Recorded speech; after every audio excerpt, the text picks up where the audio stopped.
This podcast is a Radio Mike original production. Head to radiomike.com.au to find out more. Today on the show, it's the worst time of year, but we have to talk about it. I have to start looking for a sponsor for my 29th birthday, plus some thoughts on Matthew Perry and Friends, all that and more on 20th Century Boy, the show that does have a girlfriend. She just goes to a different school. You wouldn't know her.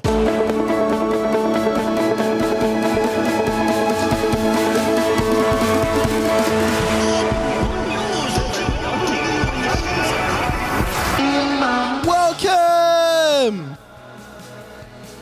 to 20th Century Boy.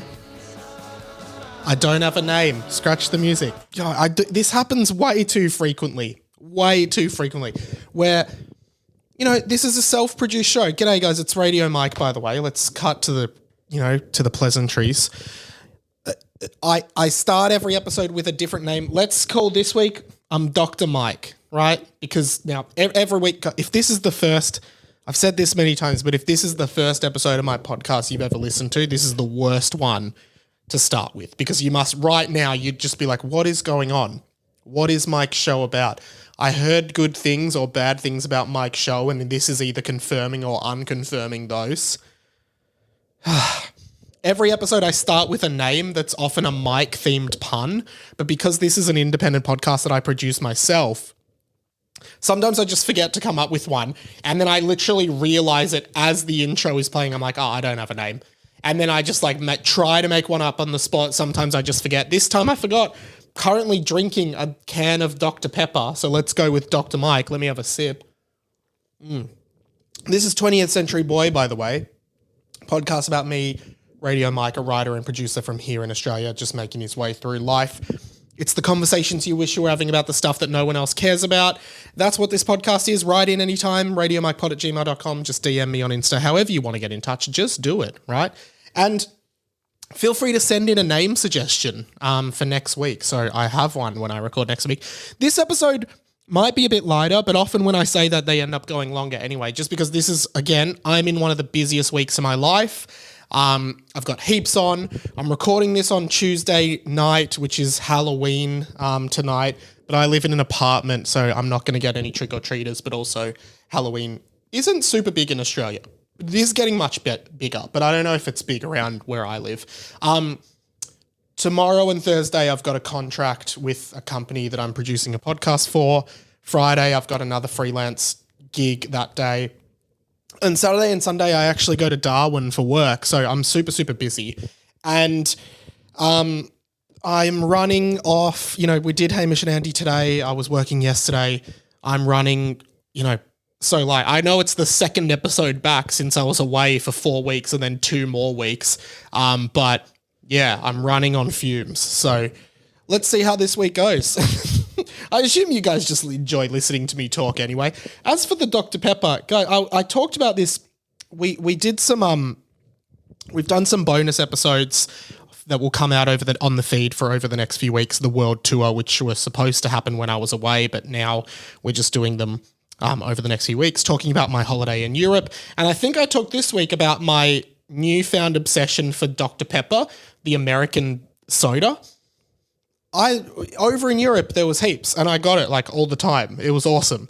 Now I'm obsessed with it. So before we left Europe, I actually ordered some from USA Foods or something. This is not a sponsorship. I wish it was sponsored. And shipped 30 cans of Dr. Pepper to my house. So I've just been drinking one a day, and it's amazing.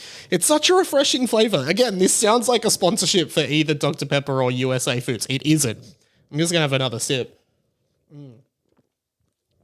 Dr. Pepper's amazing. If you haven't tried it, try it. I think I'm done with cola. Not that this is any better for you, but I think I don't like Coke as much anymore. I don't like Pepsi as much. I'm more of a Dr. Pepper guy, and I'm fine with that. Anyway, it's not really on the list of stuff I wanted to talk about today. Did want to do plugs for the world tour. You can get the audio version on this feed, but you can also get video versions on the Patreon, as well as the Pat and Mike show, which is out every week with me and producer Pat. Just wanted to plug that here and thank our executive producer Patreons who are giving $20 a month to the show. Patrio Danny, Patrio Whitey, Patrio Kyle, and Patrio Jordan. And this week, we had 2 people sign up at the $4.50 tier, Patrio Erds and Patrio Christo. Thank you for signing up. Patreon.com/Radio Mike. There is so much content in the back catalogue there for you to go and watch, listen to, etc. So definitely jump on the Patreon. It is $4.50. You get the Pat and Mike show each week, but there's a bunch of content up there for just $1. So if you can afford to give $1 to the show every month, which isn't really much, then that would be awesome. Please consider doing that. Wanted to start off with a few responses from you guys from the week. As I said, you guys build the show, so write into the show anytime. Let's do one of these. All the write-ins that you sent in. Sorry, I was just sipping some Dr. Pepper. It's all the write-ins, basically just a rebranded mailbag segment, which sometimes I start the show with. Got an interesting one from Radio Casey. Welcome to the radio family. Thanks for writing in. Radio Casey just sent me an Instagram a few weeks ago, or months ago on the show. I talked about the new Spotify AI DJ feature, which basically is rolled out on Spotify, where there's just an AI DJ and it'll just play a DJ mix for you, and every now and then this DJ that calls itself X goes, "Hey, what's up, Mike? It's DJ X, and now we're going to be listening to some of your favorites." And then it plays like, who did it play for me that I was like, I don't like this band at all? I can't remember who it was, but it was a band that I was like, I was indifferent to them. It's like, I know how much you love these guys. Anyway, I was basically bagging it. I think it's gotten better, but Radio Casey sends a picture saying, I guess Spotify AI DJ isn't that bad after all. It's recommended my acoustic cover of Eminem's Without Me, which is available on Spotify now, by the way, and it's played that for Radio Casey. So thanks for sending that in. Radio Discover Hip Hop. Hey Mike, just caught up to your ep on the Hilltop Hoods. Great ep and really cool to hear your thoughts. Hear thoughts from both you and Pat on the Hilltop Hoods. We did do an episode when I was away. We bulk recorded episodes. Did one where we talked a lot about the Hilltop Hoods, great Australian hip-hop band. Also love the next question, is podcasting the future of content? Great chat, man. Keep doing your thing. Thank you. Thank you, Radio Discover Hip Hop. Radio Dave Lee Down Under, friend of the show. He says, oh my God, just started listening to your World Tour podcast. Lost it when you said you loaded your laptop with shit to do and didn't do any of it. I do the same every time. Load up a ton of movies, prepare some work that I'm going to get done, never do any of it. Maybe watch like 2 movies. It is a lot like that. You get on a long haul flight, you pack your iPad or your laptop with 50 movies, you put 100 books on your Kindle, you download 80 podcasts and like 3 albums, and you're like, great, I'm on this flight for 13 hours. I'm going to do all of this stuff. And then you get on the flight, most likely in economy, you're sitting there cramped and you're just like, fuck this. I'm not doing any of that stuff. I'm just going to try to sleep. Just going to try my best to sleep and look at that flight map thing that comes up at the flight that shows you how close you are to your destination. And for most of the flight, you're not close to your destination. That's kind of how it works. Well, for at least half the flight, you're not close to your destination.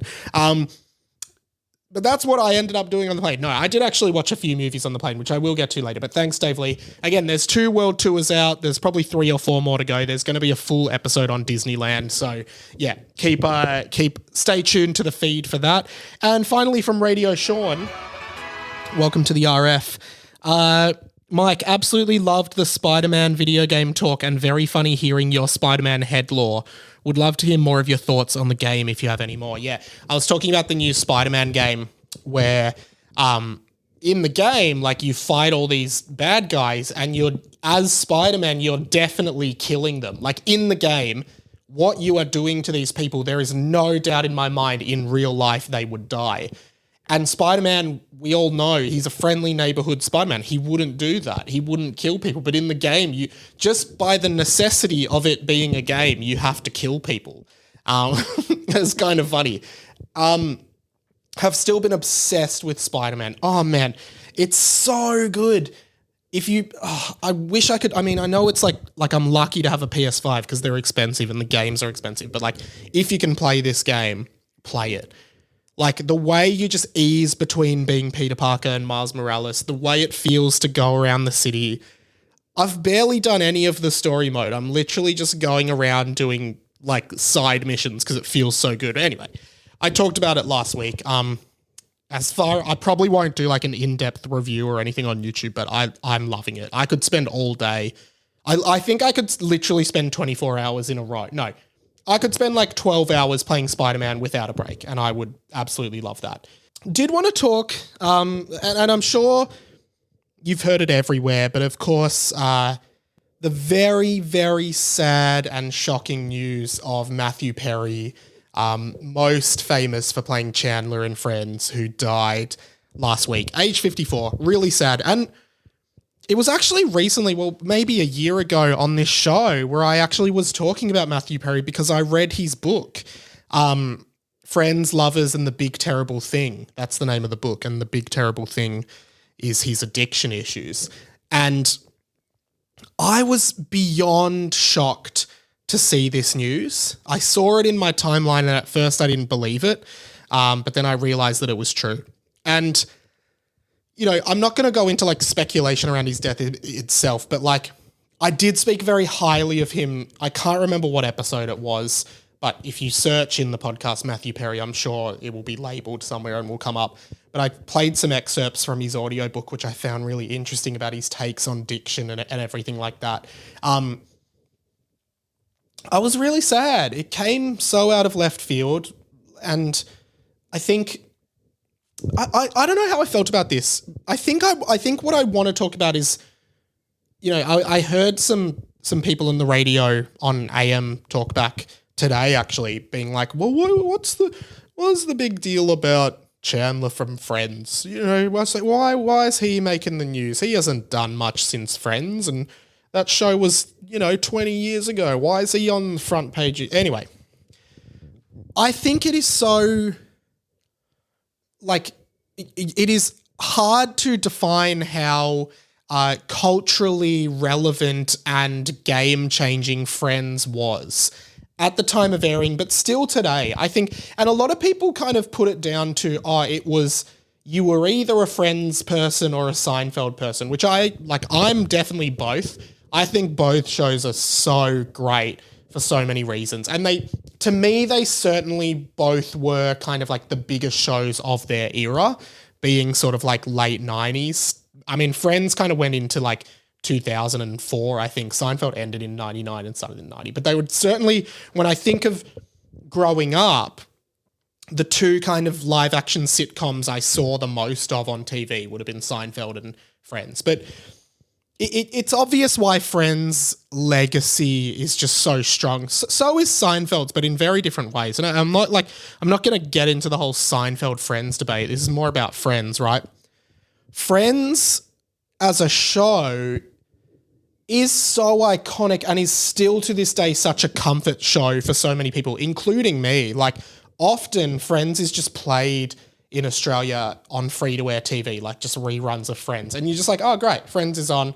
I'll just put some episodes on while I clean the house or while I do other stuff. I'll just have it on as a background thing because it's so comfortable and familiar, and it's such a cozy show in like the weirdest way. And you think of every single one of those 6 main actors on that show, and they're all so iconic. So, and they all had varying degrees of success outside of Friends. Like, of course, Jennifer Aniston probably is the most like commercially successful in terms of doing other acting projects after Friends, but they're all still very like relevant people. Matthew Perry, as I said, after I read his book, I realized he did a reboot of The Odd Couple. He was in 17 again with Zac Efron, but I think it's not even about what they've done since Friends. It's just that show was such an iconic part of so many people's lives, and people have watched and rewatched and just obsessed over that show. And Friends, I'm sure it had been done before. I mean, I'm certain it's been done before, but the way Friends incorporated almost like, and I'll loosely use this term, but like soap opera-esque elements, like the fact that there was like continuity and things that like cliffhangers and things that were kind of left hanging over episodes, and love and breakups and all of that kind of stuff. I guess as opposed to Seinfeld, which was running concurrently, which was so much less about that. It was so much more, yes, there were things that carried through episodes, of course, but like it was so much more just about the episode, whereas Friends almost like had a narrative element that progressed as the show went on. And like How I Met Your Mother, which came later, which a lot of people labeled as a Friends clone, which it is, it was very similar in that. Like there was a story to tell here. And I think people just fell in love with I think Friends is just a really real and authentic show. Like you look at that show and you're like, 6 people, new adults, getting into their careers, working jobs, struggling with relationships, dating, work, the purpose of their life, all of the above, but just getting by through the support of their friends, you know, going to coffee shops, drinking coffee, talking about all their problems, and, you know, living with housemates in your 20s, all of that stuff that kind of like everyone sort of experiences. And I think Chandler in particular, like, was such an icon of that show. Again, it's hard to even say there was one icon of that show. The ensemble cast, it was an ensemble cast and they were so iconic. But I always personally connected a lot with Matthew Perry. Like I think a lot of, like he was just a funny character, like such a sassy, sarcastic kind of guy. And I think Matthew Perry like really, really nailed that role. Funnily enough, he talks in that show about how when he read the script for Friends for the first time, which I think at the time was called Friends Like You or something like that, before he was cast in Friends, Matthew Perry, he did a few things, but before he was cast in Friends, Matthew Perry was a lead and he was contracted to this pilot called LAX 2194, which was a show about baggage handlers at LAX, the airport, in 2194, and it was like aliens coming in and out and stuff like that. And he says in his book it was a really stupid show and he didn't want to do it. And because he was contracted to it, he wasn't allowed to audition for Friends, but he read the script for Friends and saw the character Chandler and immediately thought, this is me, I have to get this role and I can't let someone else do this role. I have to do it. I'll do anything to do it. And ended up being able to audition and you know, became what he became. I think it's really funny because he was like stuck on this weird sci-fi sitcom that no one's ever heard of or seen. I don't know if it even got picked up for a season. I think he was just contracted to be in the pilot. And then he ditched that and went to do Friends, which probably would have been the best decision of his life.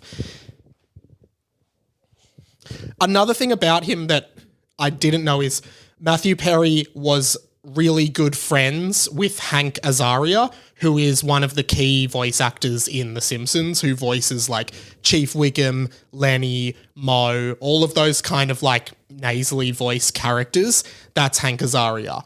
And never would have thought that. But yeah, Matthew Perry and Hank Azaria were friends from high school and were really good friends for most of their lives. And Hank Azaria did do a very like, you know, heartfelt message to respect his friend who passed away.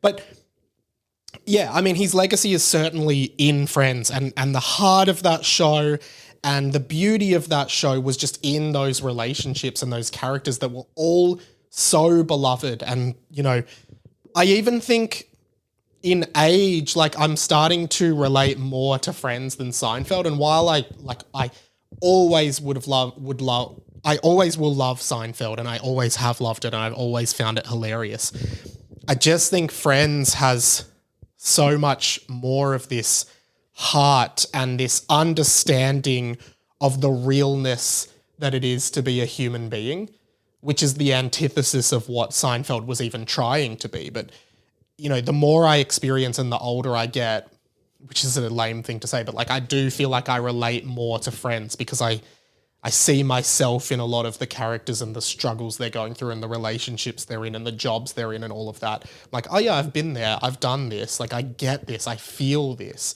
And this is real. And it is really, really sad news. Like, especially knowing Matthew Perry's struggles with addictions. I was so devastated to see this because I think at the end of the book, he talked about how he'd been sober and had been really well. And yeah, again, I'm not going to speculate on his death, but it was said that, there weren't drugs found around the scene. But yeah, it's a really sad story. And if Friends meant something to you, write into the show this week. Let me know what Friends meant to you, what Matthew Perry meant to you as an actor, as Chandler. Just such an iconic character from such an iconic TV show. Will be missed. But yeah, it's a shame. I did have one thing I really wanted to talk about on this episode, and for those of you who are not Blink-182 fans, I'm sure you are getting sick of me talking about Blink-182 on the podcast every week, but get over it because it's my podcast, so you don't actually have to listen, but please keep listening.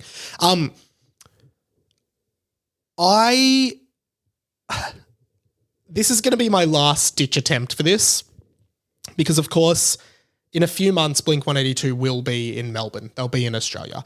And they have said that they are doing very limited press for this album. The album's hit number 1 in America. That's a huge achievement for Blink-182, right? Hit number 1 this week. I want to interview Blink-182. It would be my dream. I would love to interview them. Blink-182, my name is Mike. I'm one of your biggest fans. I'm definitely one of your biggest fans in Australia.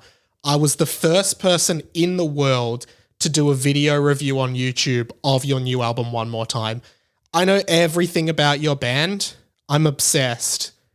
And I really want to interview you. I have so many questions I want to ask you already about One More Time, about Neighborhoods, about your entire discography and everything around this new record. I would do anything to get an interview with you when you're here in Melbourne in February. I'll be here.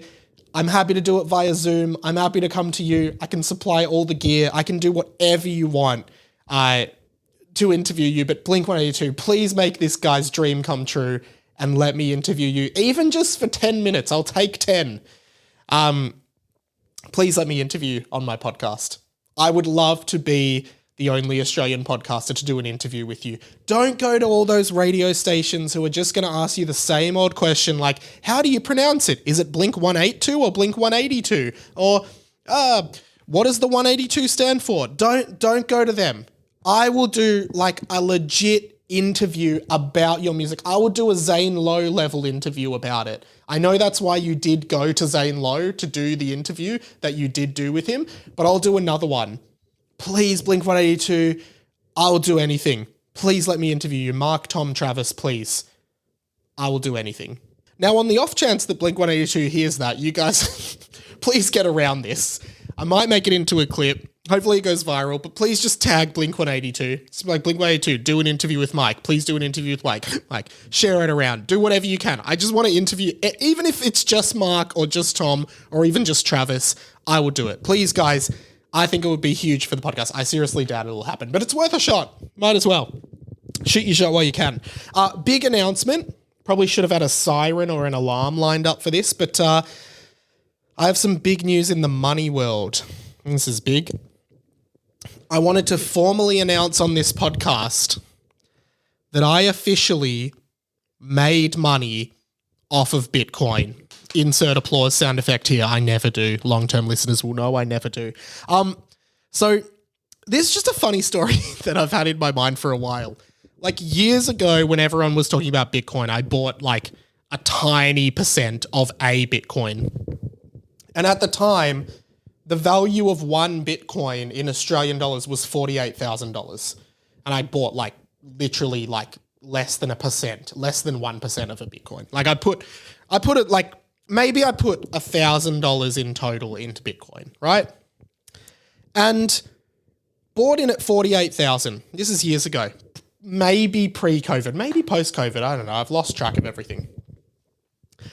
And this was at the time where the price of Bitcoin was growing and growing by the day, right? So it went from 48,000 when I bought to, it was December of whatever year it was.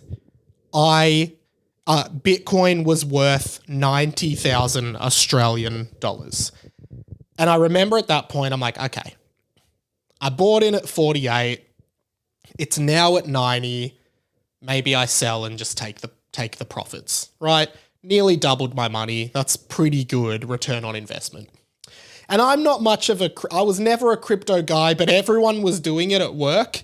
And I get really, if everyone's doing something and I'm not, I feel really left out. So I like have to do it. I have to get Bitcoin. Everyone's talking about it. I just have to put some money into it. So at least I'm in the conversation.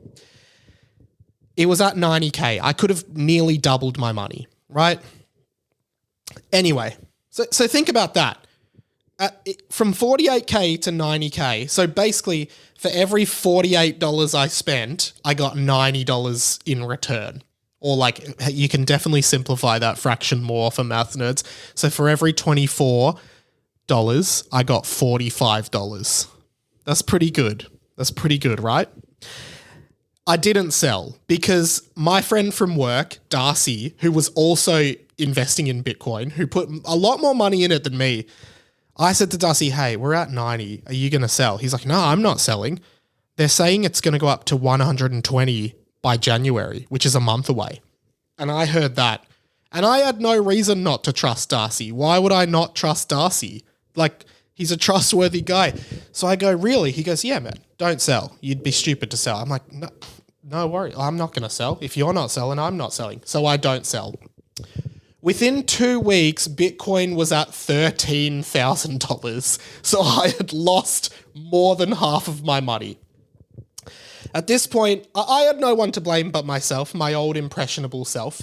And at this point, I was just like, God damn it, I could have doubled my money, but I chose not to sell at that time. Anyway, I didn't think about Bitcoin. I just accepted that I had lost the money. I cut my losses, which is a good thing to be able to do. Cut my losses, and I said, you know what? I've lost the money. It's probably never going to come back up. I just have to accept that I've lost it. Probably like a year and a half or more since I even thought about Bitcoin. And the other day I just do a search on Google because I was like, I haven't checked Bitcoin in so long. I type in Bitcoin in AUD right now. It's back to 55K. And at this point, my mind does two things instantaneously. First half of my mind goes, well, if it's gone up to 55K, maybe it'll keep going up and it'll get back to 90K and then you'll get what you were originally going to sell for. And then my brain goes immediately, no, Mike, do not do that. That's the kind of thinking that got you into this mess. Sell your Bitcoin right now and take the very little profit that you've got. So yesterday I officially logged into my crypto account and I sold all of my holdings in Bitcoin, making a very small amount of profit, an extremely small amount of profit that, to be honest, will probably now go into the kitty to pay for the Radio Mike Productions Christmas party, which is just me taking Pat out to dinner at a restaurant near my house. So there you go, Pat. We've officially paid for the Christmas party using crypto I bought in 2019. Hope you're happy. Does not account for my heaps of money I put into Ethereum and Ripple many, many years ago that I have also lost money on. So those are not coming back up. I've definitely lost on those. But I did want to celebrate the small wins with my successful selling of my Bitcoin. That's good. One thing has been on my mind for a while, and I actually for a bit thought about not doing this year, because the paradox of this next segment is that by doing this segment, you were inadvertently breaking the first rule of the segment. But it has come to my attention that I do indeed need to do this next segment because they are coming in thick and fast. And this segment, we do it every year, and it's called this. We wish you a Merry NoMas. We wish you a Merry NoMas. We wish you a Merry NoMas. It's the middle of the year. It is NoMas season. And this is peak NoMas. October 31st is probably the peakest of peak NoMas. And don't think... Okay, for those who are new to the show, welcome. We do this every year. NoMas is my belief, and I've done a clip about this before, but I'm going to do it again. I say this every year. Christmas should not be celebrated until, at the very latest, December 1st. Christmas should not enter your mind until December 1st. If I come to your house in November, I don't care if it's the 31st of November. I don't care if it's the 1st of November. I don't care if it's the 1st of November. If I see a centimeter of tinsel in your house, I'm leaving immediately. Don't even get me started on a Christmas tree. If you have a Christmas tree up in your house right now in November, I hate you. I don't want anything to do with you. Get out of my life. Okay? And I say it every year. It's like that guy says in The Incredibles about superpowers. If everyone has superpowers, no one has superpowers. It's the same with Christmas. If every day is Christmas, no day is Christmas. The earlier you celebrate Christmas, the less special Christmas becomes at the time. Okay? And oh man. And people, I've seen the slander. I've seen people calling me a Grinch. I'm not a Grinch. I love Christmas. Again, rewind the podcast a year. I did this exact same rave last year, but I have to bring it out again. Okay? The reason I have to bring it out again is because of all of you people who have been tagging me in Christmas-related stuff. Stores, department stores, restaurants, cafes, right? Most recently, from Radio Tim DeBella, sent me some pictures of Christmas decorations up in his house. He's a Christmas fan. He loves Christmas. He has no respect for NoMas. He said, hope you had a nice holiday. My Christmas decorations are out already.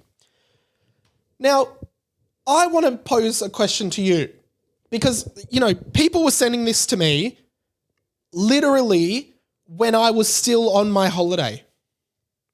I was on my holiday in September. September, everyone. You heard that right. Okay.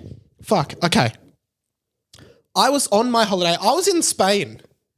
I'm like, oh, bloody love. Let's go into some of the shops in Spain. Let's look at the Spanish shops. We walk into some shops, Christmas stuff everywhere. In September, I'm like, what? Why would we have anything Christmas related up in September? I'm on my holiday. I don't want to think about Christmas right now. All I want to think about is being on my holiday, not fucking Christmas. Send them in. Name and shame any business who has Christmas up. Because I guarantee you, I'm recording this on the 31st of October. Tomorrow, the Halloween decorations come down in all the stores and everyone gears up for Christmas. It's the 1st of November. No, there's still another month before you do that. I don't want to hear a Christmas carol. I do not want to hear a single Christmas carol before December 1st. I personally wait till December 15th because my birthday is December 12th, right? I do a 10-day run thinking about Christmas. No more, no less. You don't need any more, okay? It is just absolutely bizarre that people could think this way. NoMas it's officially NoMas season. I want to name and shame. I don't want to even hear the word Christmas. We need to have a code word for Christmas. I'm not a Grinch, by the way. And Tim DeBella, who last year every week would send me Christmas-related things because he's obsessed with Christmas. You won't. Okay. I was saying I'm not even going to put a Christmas tree up this year at all, right? Here's a deal. If we get NoMas right this year, I'll put a Christmas tree up on December 1st and it'll be in the back of the podcast video. You'll see it. Okay? That's the deal. If we get NoMas right, name and shame, and I do not want to even think about Christmas. That's all on that. That's all we can do. I was speaking about how Dave Lee, friend of the show, wrote in and said, oh, you know, watching movies on the plane. I actually did get a lot of movie watching done on planes. throughout my trip. There was a lot of planes, trains, lots of transit, as you might expect.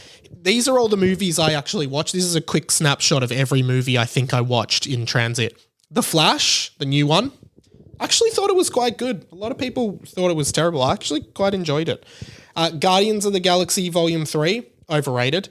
Talk to Me, the new horror movie from A24 and the Raka Raka guys. Okay, quick side note on that.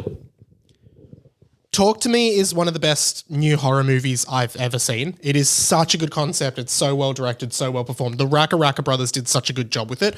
I do want to highlight this amazing scene in Talk to Me, which if you haven't seen it, go see it. Even if you hate horror, see it. No, because you'll be so scared. It's quite scary. But this movie, Talk to Me, the song in Talk to Me is trending and like going viral. And I gotta say, it's an absolute banger.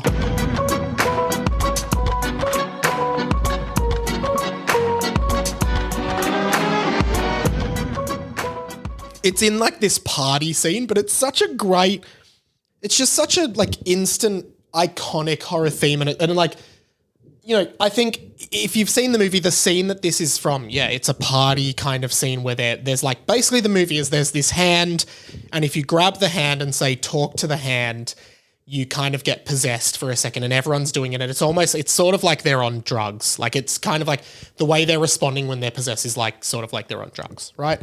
And just such a great scene where it's so perfectly timed to the music, like the cuts and everything. Like the editing, the directing, everything about it works so well.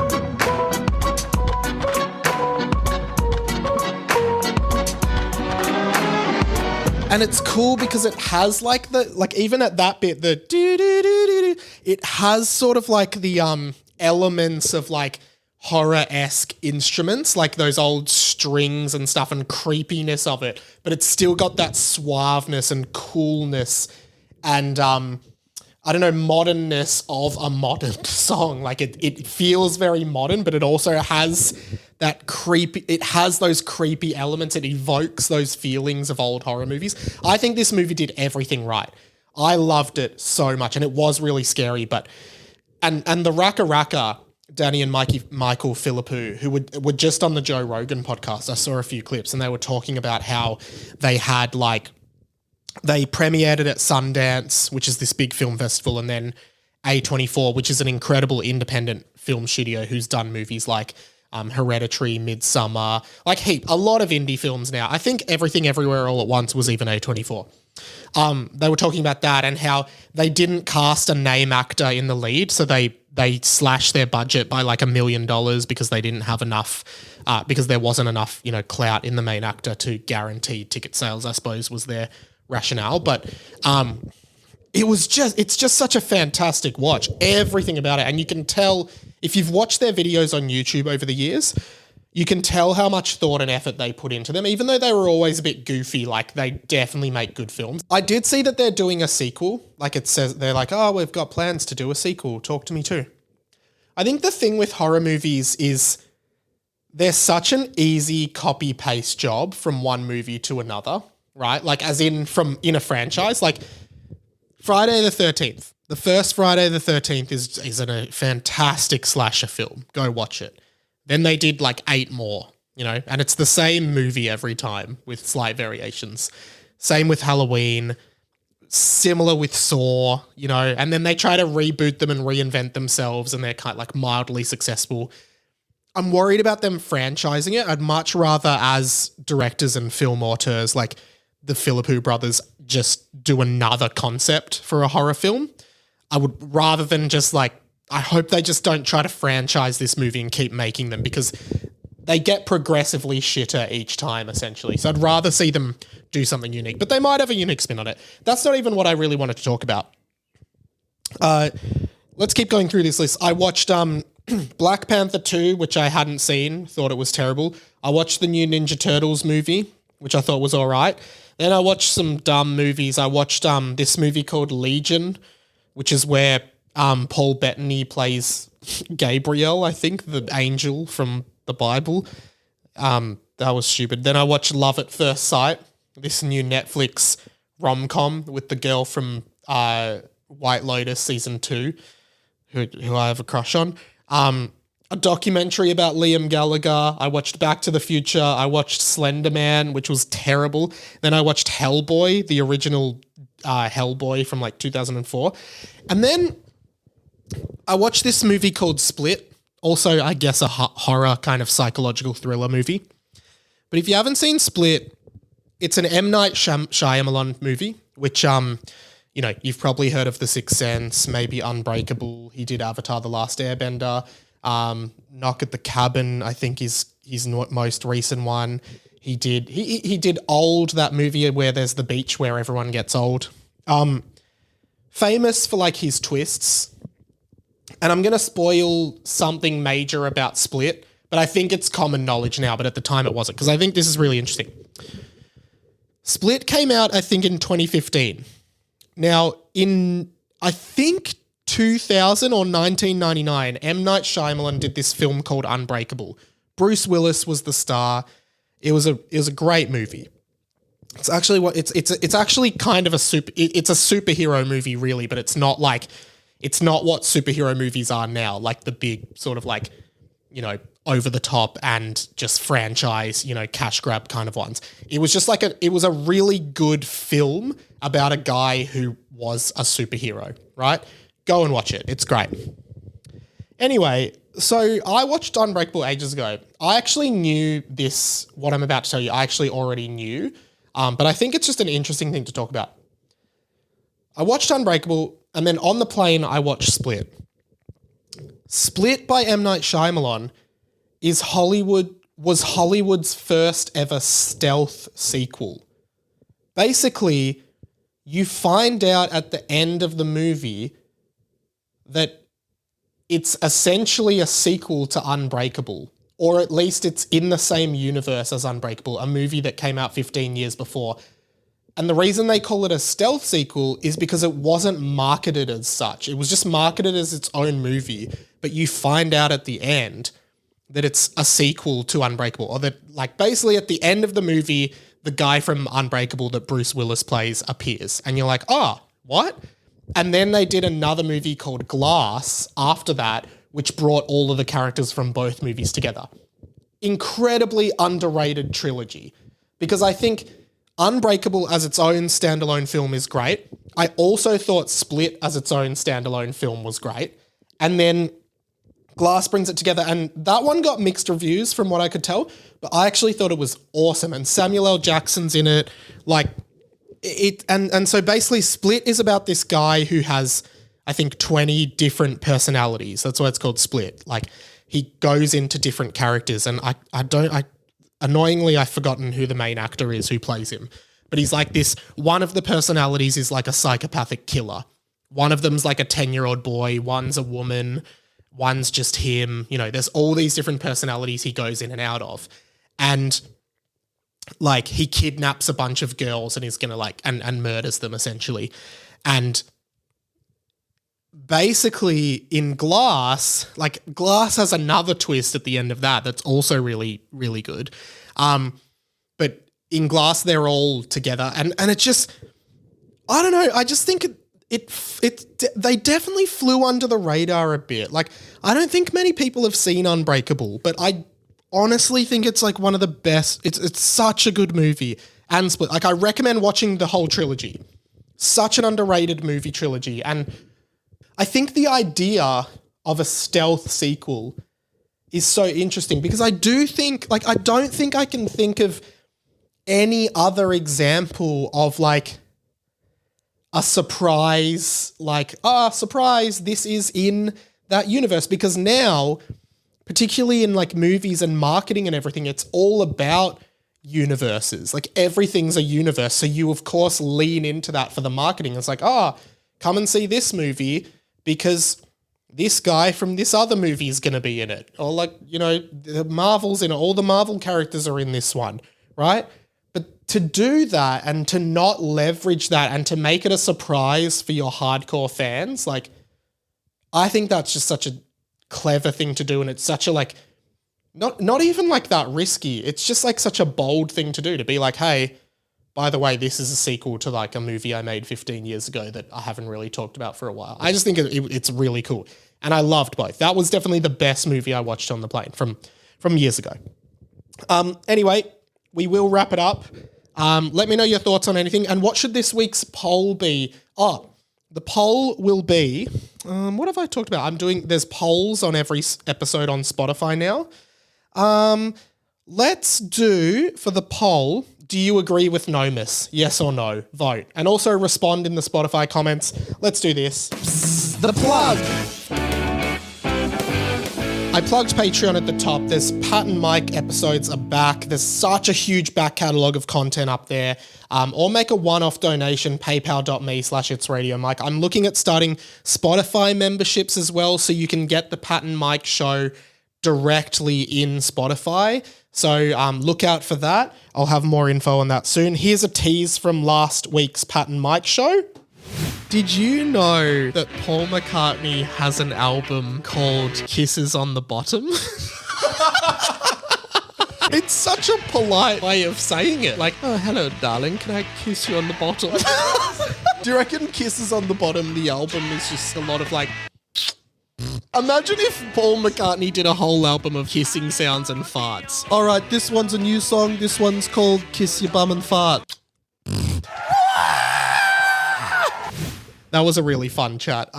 As well as that, Harry Potter and the Boys each week as well. So definitely, go and give that a listen. And I also wanted to plug my rap that I did, my rap apology I did on the Hamish and Andy podcast a few weeks ago because I was away at the time, didn't get to talk about it. It was really fun. I'm thinking of putting it on Spotify. I wanted to play it for you to see out the show. So maybe this week, instead of doing the normal show outro, I just finish with my Hamish and Andy rap song. So let's do that. My name's been Radio Mike. This has been The Inside of My Mind. Take a listen to this bad boy. Guys, I feel like a monster, because everyone knows what a neutron is, but to Andy I didn't deliver. And now I'm asking, could you please forgive her? The fake news I provided like I'm on Twitter. Got a shock when I logged on. I'm seeing emails saying proton, neutron, electron. Started making me think, what the heck, Tron? I made Andy look like a freaking moron. You waited so long for Mike to weigh in. Got all the listeners exasperating. To hear a song where I take all the blaming. Finally put an end to all the Andy hating. Shh, hey Hamish, you concentrating? Don't peter out while I'm here narrating. A classic story of my educating, where science was a subject I was definitely failing. So here's my apology about subatomic particles and Andy Lee.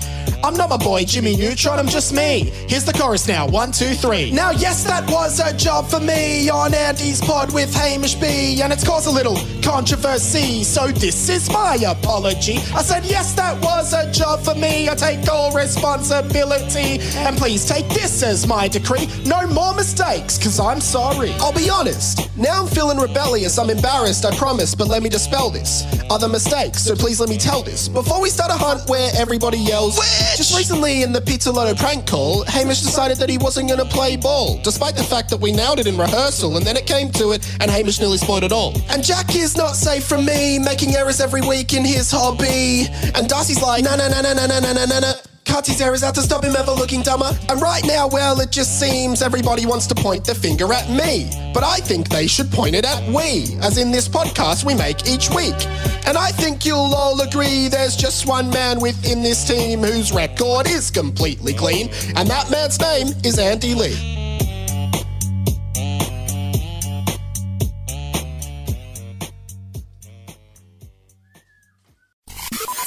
This podcast was a Radio Mike original production. Head to radiomike.com.au to check out all our other content, stay up to date at radio.mike on Instagram, and get in touch, radiomikepod@gmail.com.